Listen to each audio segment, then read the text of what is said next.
Bonjour et bienvenue dans cette vidéo. Aujourd'hui, on reparle du fabuleux 85 mm 1.2 dont je vous ai déjà fait le test. Allez voir le test.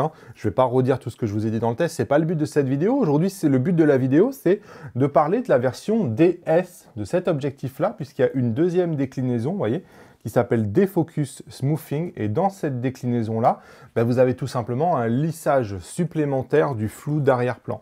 Alors, ils ne sont pas au même prix, ces deux objectifs-là. 3 199 € pour la version normale, 3 649 € pour la version DS. Sachez qu'en termes de spécifications techniques, vous ne trouverez pas la moindre différence entre les deux objectifs.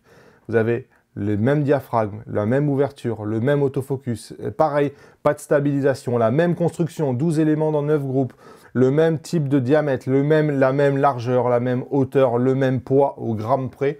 Tout est exactement pareil. Donc concrètement, évidemment, il y a quelque chose qui change à l'intérieur. C'est le revêtement appliqué à deux lentilles qui sont à l'intérieur, qui ne sont pas traitées de la même façon. Vous voyez, par exemple, cette lentille ici qui est mise en valeur, elle va avoir un traitement qui va permettre de diffuser la lumière de manière différente. Donc, l'effet escompté, l'effet recherché, vous voyez, quand vous faites un portrait ici à 1.2, vous avez un bokeh, si vous voulez, les reflets spéculaires qui sont au fond, qui sont nets, qui sont très très visibles. Avec la version DS, ils vont devenir comme gommés et ils vont attirer beaucoup moins l'attention. C'est le premier effet que ça doit faire. Et l'autre effet, c'est un effet de netteté style, comme dit Canon. Alors ici, par exemple, ici, ils ont pris de la végétation avec pas mal de points de lumière qui passent à travers la végétation. Et l'idée est de dire, on va essayer d'estomper justement, de faire disparaître l'arrière-plan pour le rendre moins visible.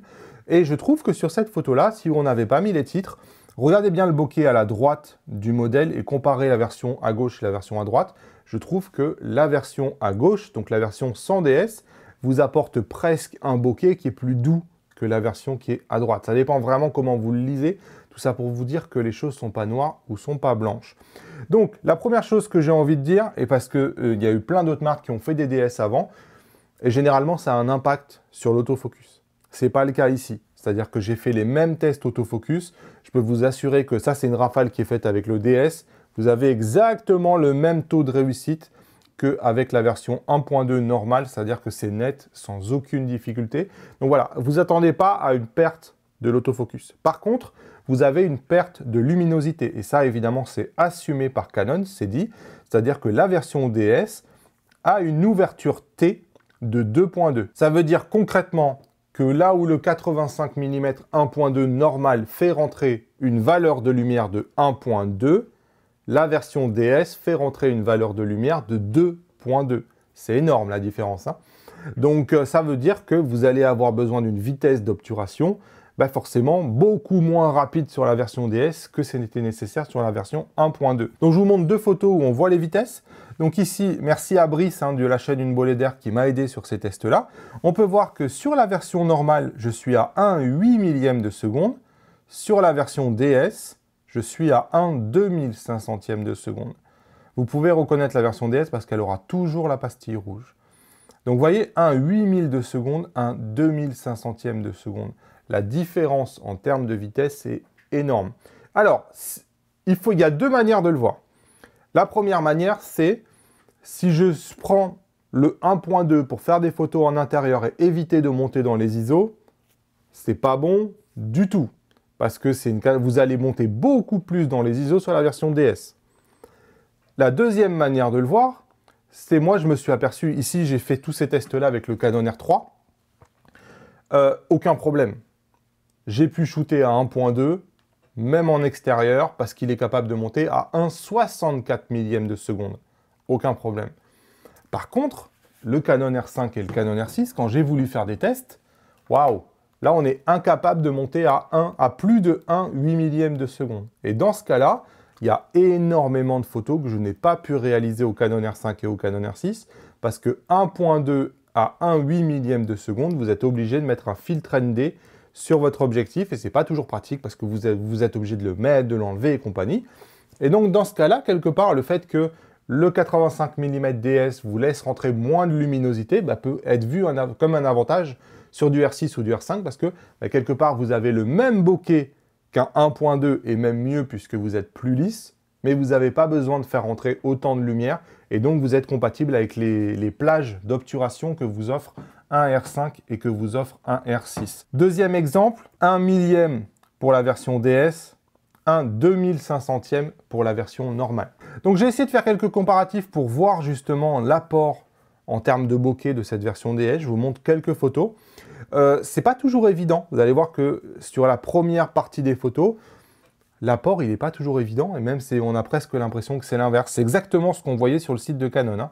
Sur toutes les photos où il y a de la végétation, je trouve qu'en définitive, on a l'impression d'avoir un peu moins de bokeh avec la version DS parce que le rendu est fait de telle sorte que effectivement, ça gomme un peu les détails sur la version DS, mais ça ne donne pas forcément un bokeh beaucoup plus doux. Vous voyez ici, si je vous zoome comme ça, sur cet arbre-là, la version DS est toujours à gauche sur les photos.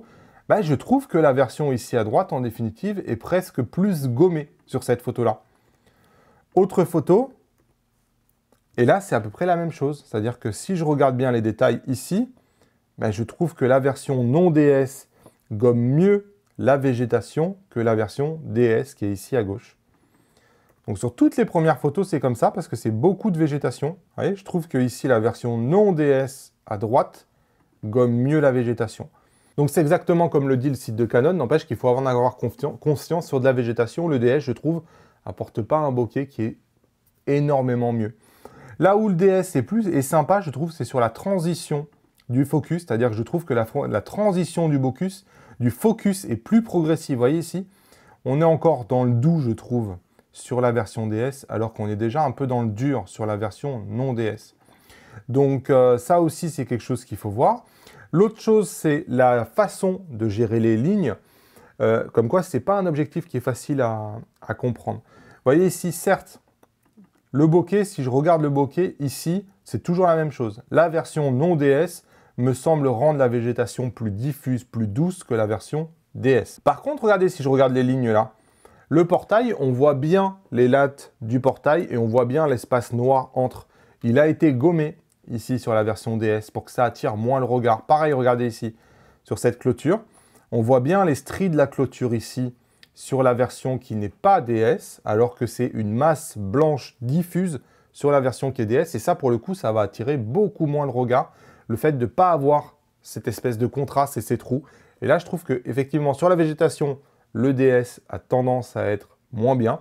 Par contre, sur tout ce qui est ligne, il va avoir tendance à bloquer les lignes et à créer comme des espèces de masses de couleurs qui permettent d'attirer beaucoup moins le regard. Autre exemple, ici, c'est un peu moins flagrant, si ce n'est que je trouve que le bokeh est plus progressif sur la version DS que sur la version non DS. Ici, on va se rendre compte sur ces photos-là précisément que cette fois-ci, le bokeh apporte vraiment du plus doux. Vous voyez, ça c'est la version DS, ça c'est la version non DS. Et sur toute cette série-là, où j'ai fait exprès d'avoir justement exactement comme Canon le montre ici, à chaque fois que vous allez avoir des rondes lumière, ces rondes lumière-là vont devenir beaucoup plus estompées sur la version qui est DS. Donc vous voyez ici, par exemple, j'en ai ici sur cette plante. Voilà. Ça, c'est la version non DS. Ça, c'est la version DS. Et là, clairement, je vois ce que m'amène la version DS qui va gommer tout ça et qui va me donner un rendu beaucoup plus sympa. Vous voyez ici, regardez dans l'arbre. Ici, je vais avoir des ronds de bokeh. Ici, les ronds de bokeh, quelque part, ils ont disparu. Et ça, bah, c'est plutôt favorable. C'est un objectif qui n'est pas facile, hein, sincèrement, à comprendre. Parce qu'il y a des cas où il va vous apporter un vrai gain. Là, regardez par exemple sur celui-là. Voilà. La version non DS est à droite. La version DS est ici à gauche. Donc, clairement, regardez que si je regarde l'arrière-plan ici, waouh! Donc là, clairement, ça va vous donner un bokeh qui est beaucoup plus diffusé. À chaque fois que vous avez ce genre de forme qu'on voit souvent dans les tests, qui sont issus de petites particules de lumière qui font comme des ronds de bokeh, ces ronds de bokeh-là qui, quelque part, peuvent attirer le regard et sont bien nets sur la version normale, sont vraiment bien diffusés sur la version DS. C'est absolument magnifique.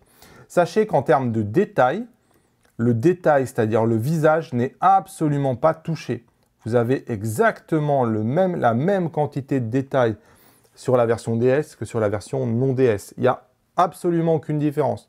La seule différence, ça se fait vraiment sur l'arrière-plan. Sur l'arrière-plan, effectivement, on voit une différence entre les photos. Dans la majorité des cas, c'est la version DS qui vous propose un bokeh qui est plus doux. notamment quand vous avez ces reflets spéculaires. Mais quand vous n'avez pas de reflets spéculaires, on a l'impression que c'est plutôt l'autre, comme ici, ce cas-là par exemple, que c'est le non-DS qui diffuse mieux que le DS. Tout ça pour conclure que bon courage pour choisir. C'est vrai que le DS, si vous avez souvent ce genre de forme-là, qu'on voit ici, va vous amener quelque chose que clairement, c'est très très très visible sur la photo. Si vous n'êtes pas confronté forcément à ce genre de lumière-là, c'est peut-être pas forcément nécessaire. Il faut évidemment penser au fait qu'il y a un 1.2 ici et un 2.2 ici.